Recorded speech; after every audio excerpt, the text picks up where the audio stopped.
2019, na-diagnose po ako ng breast cancer. That time, wala po akong naramdaman. Nakapako lang yung sarili ko, parang buto ng santol kalaki. Yun yung feel ko. Naging curious ako bakit may ganun.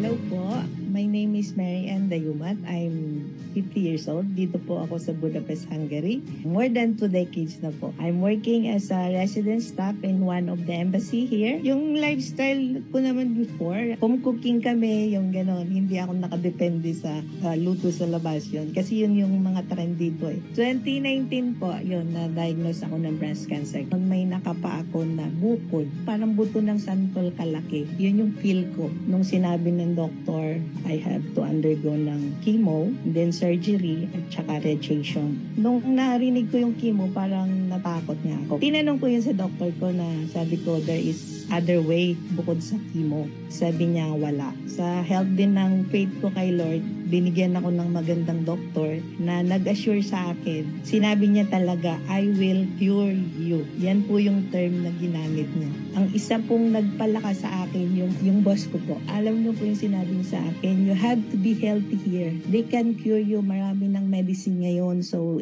nothing is impossible.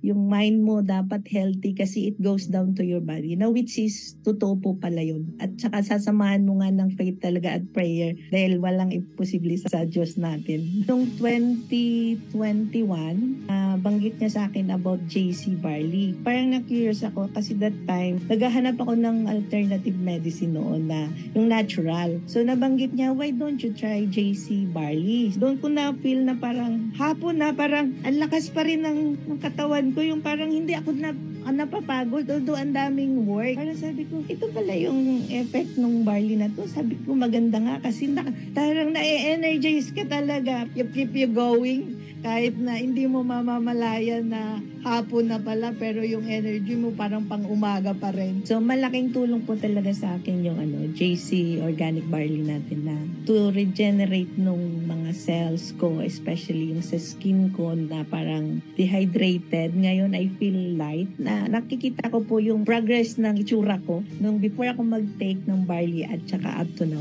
Ang laking tulong din po yun dahil every 3 months I need to go for a blood control. So, lahat po ng mga blood ko is normal siya. Every morning po, empty stomach, titake ako ng JC barley juice natin. So, everyday po yun. Naging routine na sa akin. Parang tuwing morning, pagkagising, yan, magtitimpla na po ako ng JC organic juice natin. Yun. This one is, I can recommend na matitake nyo po. Magugustuhan nyo po talaga yung lasa. Hindi po ako natakot para subukan. Iba ang lasa ng organic barley natin. Iba talaga. Hindi mo siya malalasahan na grass. Ang sarap nung lasa niya. Pag may kakaiba tayong nararamdaman, mag-consult agad tayo sa doktor. Habang maaga, naaagapan. Kasi kung ako po, hindi aware ako sa body ko. Hindi ko po alam ngayon kung nasaan ako ngayon. Kasi alam niyo man, pag cancer, mabilis po siya. Mas maaga, mas maaagapan pa po. Dahil makukure pa po yun hanggat maaga pa. I am Mary Ann Dayumat and I'm cancer survivor and I choose JC.